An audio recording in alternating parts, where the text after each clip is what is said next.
civil society organisations, including Abahlali BaseMjondolo Equal Education and the Right2Know Campaign, have joined the first National Dialogue Convention, though with significant reservations. In a joint statement, they described the dialogue as flawed but necessary, insisting that grassroots voices of the poor and working class must take centre stage. They warned against elite capture and empty rhetoric and called instead for urgent, tangible action on hunger, poverty and accountability. Joining me now is Thapelo Mohapi from Abahlali BaseMjondolo. Thapelo, great to speak to you. Now, you've called the National Dialogue both flawed and an opportunity. Why take part in the process you distrust? Yes, good afternoon, Hugo. Good afternoon to the viewers. We, as the poor and marginalized, feel that we have never had a place in these dialogues, and then that's why we took a decision to be part of this dialogue.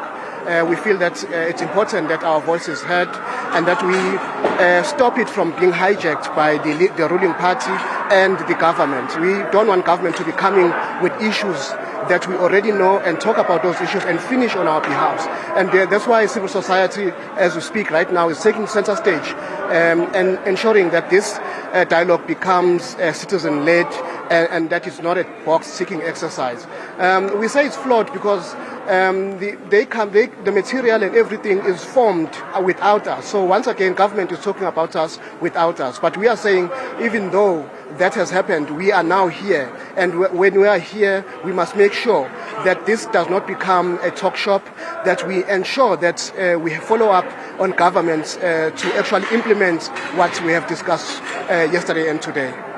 It's a very, very important question on how do you ensure that it won't end up a talk shop? How do you ensure meaningful participation? I mean, what would meaningful grassroots participation look like in practice beyond the symbolism of having civil society in the room?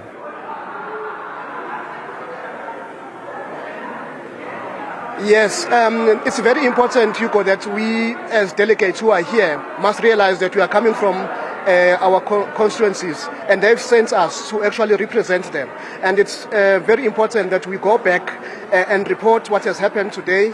Of course, today we were supposed to elect a steering committee that will work on a ward basis and go to communities on the ground. But we are saying that we, as Abahlali BaseMjondolo, will use the spaces that we already have. We have a general assemblies. We have events that we, as Abahlali BaseMjondolo, like your Unfreedom Day, we are celebrating 20 years of existence this year. Those platforms are going to be used to discuss the issues that we are facing in the country, to see what we can do to build our country. So we are here to rebuild our country.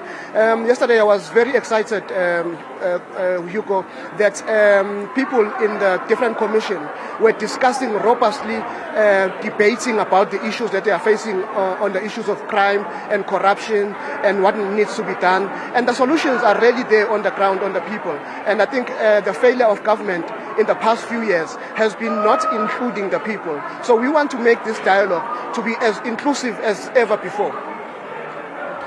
Now how do you guard against your participation being used as cover for government inaction? Because you've talked about the last 31 years and multiple conversations on different platforms having been carried out. Is this not another case of, well, we've brought in Abahlali BaseMjondolo and other groupings into this platform, but beyond that, there's no enactment of some of the strategies and resolutions that have been made? Yes, we are very wary of that, in this country we've had commissions, we've had these dialogues before, and they've never materialized. We were in between on attending this particular one because there has been a lot of talk shops and no implementation. And we are saying this time around, if we are saying that it's going to be citizen-led, the steering committee must be people who are grounded and rooted on the ground. The eminent persons group must be also account not to government but also to the people on the ground, and therefore there should be constant communication out of all these these groups that have been nominated today. Today, government had a plan to actually silence us. But today, people on the ground were actually raising their hands and saying that we want to be listened it's time now that we take over and disrupt the status quo, and let us be the ones who inform the decisions that are taken.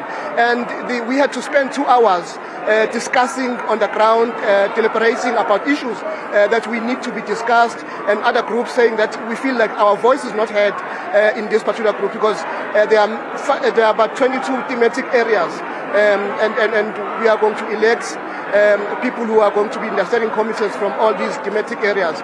But people were saying, for instance, the Rastafarian group said, we don't feel that we are represented in this thematic area. And now the steering committee organizers, the organizers of the dialogue, have to go back and relook at it and see that everyone is involved, everyone is included. And therefore we are saying that this is the attitude that we need to bring into this dialogue, that everyone must not be left behind, and that it must be citizen-led, and it must be informed by us as civil society and grassroots movement, rather than government speaking on our behalf. So we are taking over this dialogue. Government might have other plans, but today we showed that we are rooted on the ground, and we are going to inform what is going to happen in the dialogue in the near future. Thapelo, it's exciting to see this progress that you're making as part of this very, very important dialogue. Now, if government fails to implement resolutions, does civil society have a plan to hold leaders accountable or mobilize outside of this process?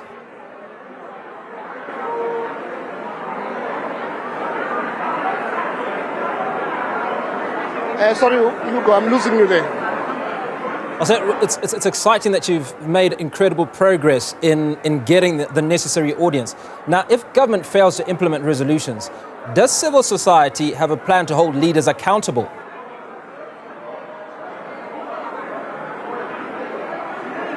Yes, that's accountability and ensuring that these things are implemented. We have many strategies. That's why we released a joint statement, because what needs to be done is for us as civil society to speak in one voice before we can even talk about holding government into account. So the reason we released a statement was to show that there's unity within the civil society, and if it needs be, we may as well say, if government does not implement these and take other steps forward into ensuring that government does this. And we are happy that the acting president has been here since the morning, listening to every discussion that we are having.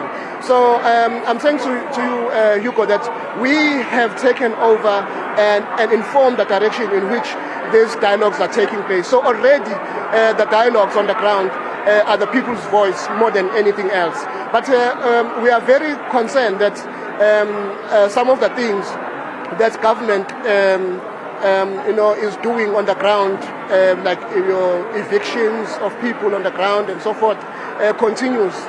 While we are having these discussions and trying to build a country, government must stop abusing the rights of those poor and marginalized. And we think that this dialogue must be a time for us as the poor and marginalized, those who are the urban poor, rural areas that we are representing here, that they have a voice. We want them to have a voice.